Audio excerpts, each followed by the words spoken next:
Hello दोस्तों, क्या हाल चाल है। लास्ट क्लास में हम लोगों ने अपना बीआरएस कंप्लीट कर लिया था और आज इस क्लास में हम लोग अपना एक नया चैप्टर शुरू करने जा रहे हैं और इस चैप्टर का नाम क्या है? Trial balance. देखिए सामने दिख रहा है नाम आपको, ट्रायल बैलेंस। होता क्या है उसको समझेंगे हम, लेकिन थोड़ा सा बेस के साथ में। बेस मतलब वो वॉल्यूम वाला बेस नहीं, मतलब अपना इसका एक बेस लेकर चलते हैं समझने के लिए कि क्या है कैसे है। देखिए अभी तक हमने मालूम है कि जब भी बिजनेस में कोई ट्रांजैक्शन होता है तो उसको हम लोग रिकॉर्ड करते हैं, और रिकॉर्ड करने का जो मेथड है, रिकॉर्ड हम कहाँ करते हैं वो देख ले जरा। रिकॉर्ड करते हैं हम सबसे पहले, रिकॉर्ड करने का हमारे पास मेथड जो है, रिकॉर्ड करेंगे हम सबसे पहले या तो हम जर्नल एंट्री पास करके रिकॉर्ड करते हैं, या फिर अगर बहुत ज़्यादा ट्रांजैक्शन होता है बिजनेस में तो उसके जगह पे हम लोग क्या करते हैं, सब्सिडरी बुक मेंटेन करते हैं। सब्सिडरी बुक्स मेंटेन करते हैं हम लोग, या तो जर्नल एंट्री पास करेंगे या फिर सब्सिडरी बुक्स मेंटेन करेंगे। लेकिन दोनों के बाद में ऑप्शन एक ही है जिसको हम क्या बोलते हैं, लेजर पोस्टिंग। इसके बाद हम लोग अपना लेजर पोस्टिंग करते हैं, और लेजर पोस्टिंग करने के बाद में फिर हम ट्रायल बैलेंस बनाते हैं। ये शुरू से आपने सुना होगा, मैंने बताया भी था। और जब हम लोग लेजर चैप्टर देख रहे थे तो लास्ट लेक्चर में मैंने आपको लेजर से ट्रायल बैलेंस में पोस्टिंग कैसे होता है वो बताया था, बट लेजर के बारे में नहीं बताया था, क्योंकि हमने एक पूरा का पूरा चैप्टर देखना है लेजर का। आज उसी की बारी है। तो जब रिकॉर्ड करते हैं हम जर्नल में या सब्सिडरी बुक्स में, तो ये चीज़ हमने मालूम है कि जो भी हम रिकॉर्ड करेंगे ना उसका दो इफेक्ट होता है। मतलब डुअल एस्पेक्ट कॉन्सेप्ट जो हमने पढ़ा हुआ है accounting principles concept and conventions में, उसमें मैंने आपको बताया था dual aspect concept.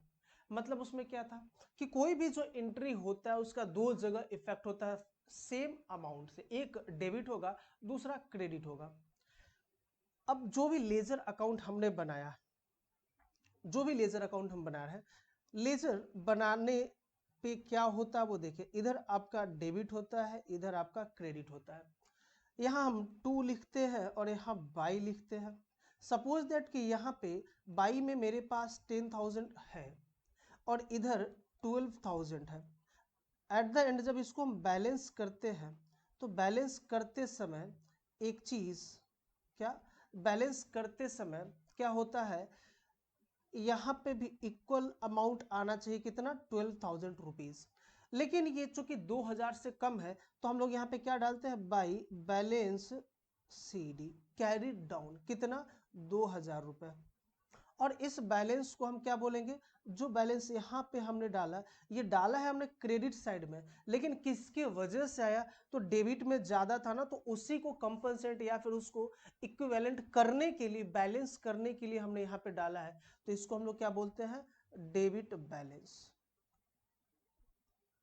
Debit balance बोलेंगे।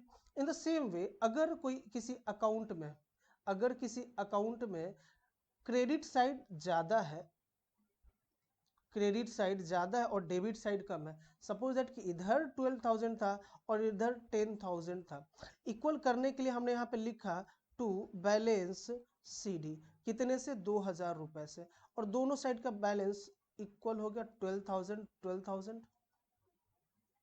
पक्की बात है।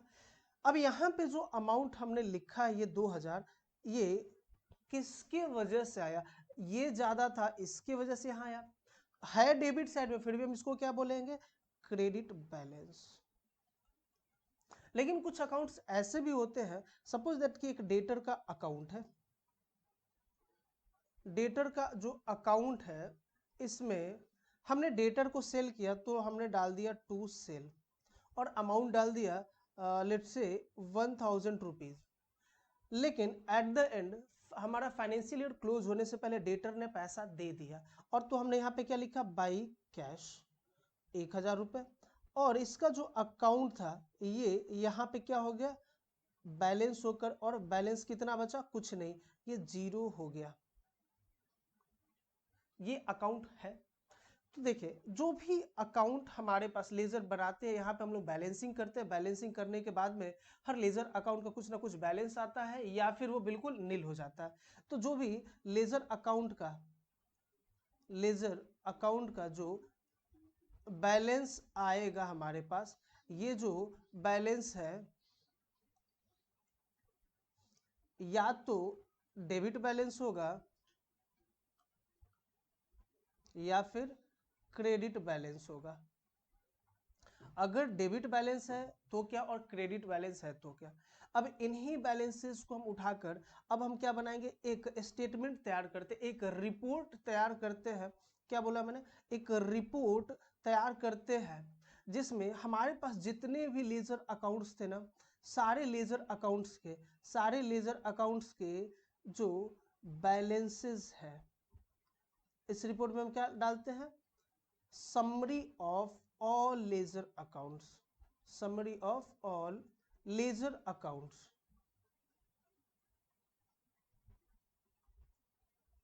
और इसी रिपोर्ट को हम लोग क्या बोलते हैं, इसी रिपोर्ट को हम लोग बोलेंगे ट्रायल बैलेंस। और इसके बाद हम अपना फाइनेंशियल स्टेटमेंट तैयार करते हैं, पक्की बात है। लेकिन फिर भी ट्रायल बैलेंस बनाते हैं हम लोग तो ये सारे रिपोर्ट डालते हैं। अब बनेगा कैसे वो देखे जरा। यहाँ पे ना फॉर्मेट कुछ इस तरीके का होगा, एक को हम कॉलम को डेबिट करेंगे, एक कॉलम को हम क्रेडिट करेंगे, एक कॉलम को डेबिट और दूसरे कॉलम को क्रेडिट। और इधर डालेंगे हम क्या, देखें इधर डालेंगे हम लोग पार्टिकुलर्स। और जितने भी हमारे अकाउंट थे ना, जैसे कि सपोज दैट इसका हम नाम देते हैं एज अकाउंट, इसका हम नाम देते हैं कैश अकाउंट, और ये डेटर तो है ही। तो जितने भी अकाउंट जिसके कुछ ना कुछ बैलेंस बचे होंगे ना, उसको हम लोग लेजर से अब ट्रायल बैलेंस में लेकर आएंगे। जैसे ऊपर था हमारा सबसे पहले क्या नाम दिया, as account.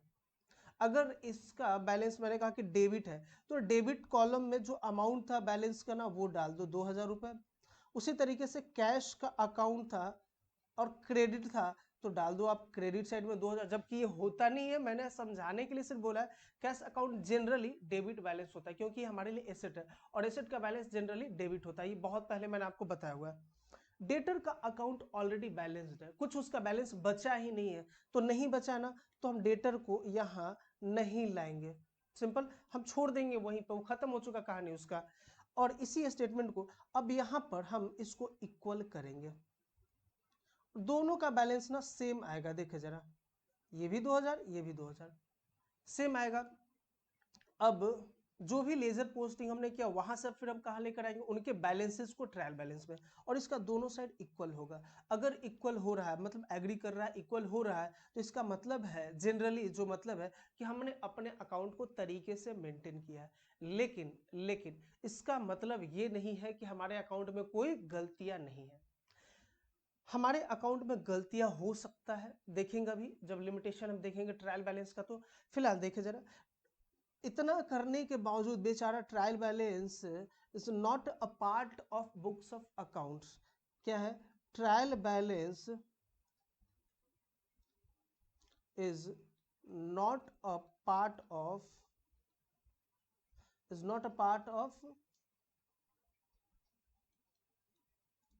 Books of account.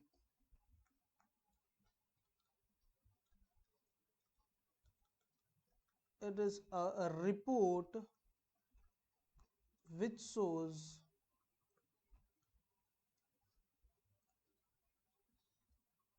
summary of all ledger accounts.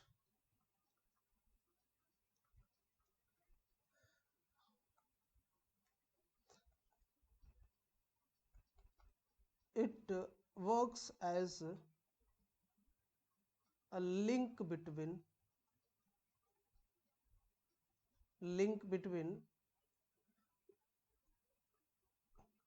books of accounts.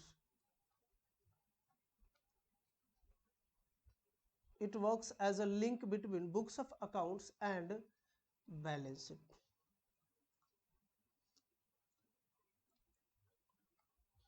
It may be prepared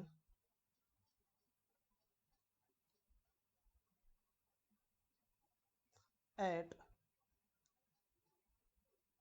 as on any date, ये किसी भी दिन को बन सकता है। जिस दिन आपका लेजर बैलेंसिंग हो जाएगा ना उसी दिन बन सकता है, चाहे 1 महीने पे, 2 महीने पे, 6 महीने पे, साल भर पर, लेकिन जनरली ये एनुअली बनता है। जनरली ये जब हमारा फाइनेंशियल ईयर क्लोज होता है या अकाउंट्स क्लोज होता है तभी इसको भी बनाया जाता है, और इसी के बेसिस पे ना फिर हम अपने बैलेंस शीट को प्रिपेयर कर सकते हैं, या हम ये कहें कि ट्रेडिंग एंड पीएनएल इसी के बेसिस पे हो सकता है, अदरवाइज दिक्कत हो जाएगा। ऑब्जेक्टिव क्या है इसका वो भी समझे। ऑब्जेक्टिव ऑफ ट्रायल बैलेंस, ध्यान देना, ये हमें मदद करता है, क्या, हेल्प्स इन लोकेटिंग एरर्स, कि हमारे बुक्स ऑफ अकाउंट्स में अगर कोई गलती है ना तो उसको ये लोकेट करने में, उन गलतियों को लोकेट करने में हमारी मदद करता है।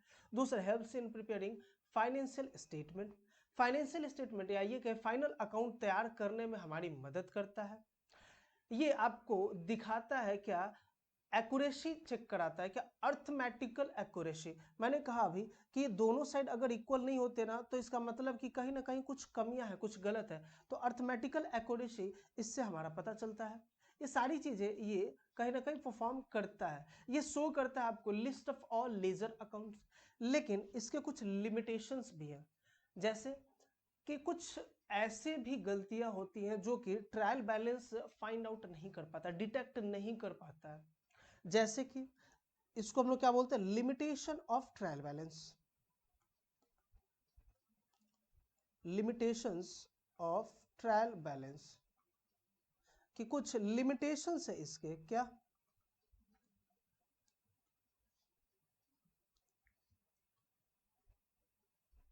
जैसे सबसे पहले लिमिटेशन, अगर हमने अपना ट्रायल बैलेंस बना लिया तो इसका मतलब ये नहीं है कि हमारा जो बुक्स ऑफ अकाउंट है वो बिल्कुल करेक्ट है, इसका 1% भी ऐसा मतलब नहीं है।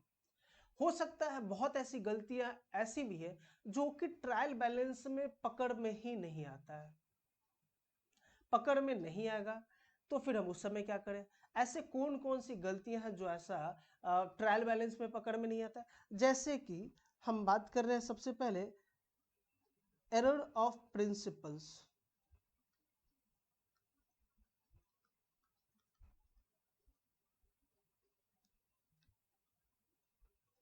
एरर ऑफ प्रिंसिपल का मतलब है कि हमने मशीनरी परचेज किया, हमने जब मशीनरी परचेज किया तो एंट्री हमने करना चाहिए था machinery account debited to cash account,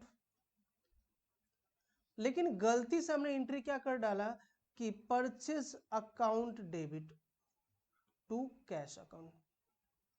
देखो ना, पैसा गया से मान लेते कि 10,000 का था तो हमने 10,000 पेमेंट किया है, यहाँ पे भी हमने वही चीज किया है, लेकिन करना था मशीन अकाउंट को डेबिट, हमने कर दिया परचेज अकाउंट को डेबिट। क्या ट्रायल बैलेंस पे इससे कोई फर्क पड़ेगा क्या, नहीं पड़ेगा, लेकिन गलती तो हुआ है ना। जब हम मशीनरी अकाउंट बनाएंगे तो हमारे पास मशीन कम दिखेगा, जब परचेज अकाउंट बनाएंगे तो दिखेगा कि भाई परचेजेस हमने ज्यादा किया है। तो ये क्या बोलते हैं, ये आपका ऐसे एरर्स को फाइंड आउट नहीं कर पाता। इसको हम लोग, मशीन हमारे लिए क्या है, कैपिटल एसेट है, और इस पे जो खर्चा होता है उसको हम लोग क्या बोलते हैं, कैपिटल एक्सपेंडिचर।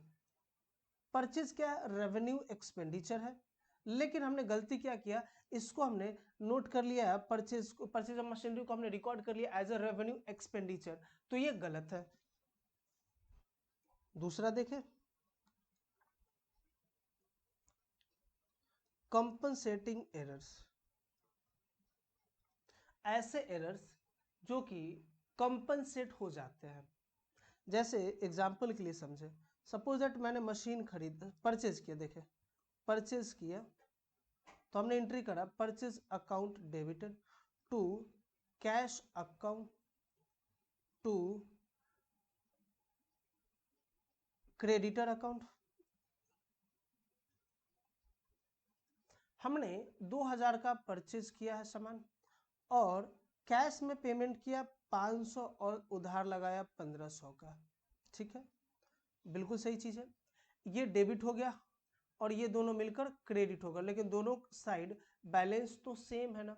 हमने गलती से एंट्री क्या कर दिया, हमने एंट्री कर दिया purchases account debited to cash account to creditor account. Creditor से हमने उधार लगाया था 1500 का, हमने गलती से लिख दिया 500, और कैश दिया था 500, हमने लिख दिया 1500, और टोटल तो खैर 2000 होगा ही होगा। अब देखो ना, ये दोनों एक दूसरे को कंपनसेट करिए, दोनों मिलाकर 2000 होना चाहिए था, अभी भी हो रहा है, लेकिन एक दूसरे को कंपनसेट करके गलतियां छिप गई, लेकिन गलती तो गलती है ना। जब क्रेडिटर को पेमेंट करने की बारी आएगा, मैं कहूँगा भैया आपका 500 रुपये मेरे पास निकल रहा है, वो कहेगा कि क्या बात कर रहे हो सर, 1500 होना चाहिए था, आपने 500 कैश दिया था। मैं कहूँगा नहीं नहीं, 1500 तो मैंने कैश दिया था और 500 उधार था, तो यहाँ पे गलतियां दिखेगी नहीं। देखिए जरा दूसरा गलती, entries omitted to be recorded, ऐसी एंट्री जो कि रिकॉर्ड ही नहीं हुआ, एंट्रीज ओमिटेड टू रिकॉर्ड, ऐसी एंट्री जो कि एंट्री हमने किया ही नहीं, छूट गया। जब छूट गया तो आएगा ही नहीं, तो कमी पता नहीं चलेगा, और जब छूट ही गया तो पकड़ोगे कैसे है कि कौन सी गलती हुई है, पता ही नहीं चलेगा। नेक्स्ट देखें,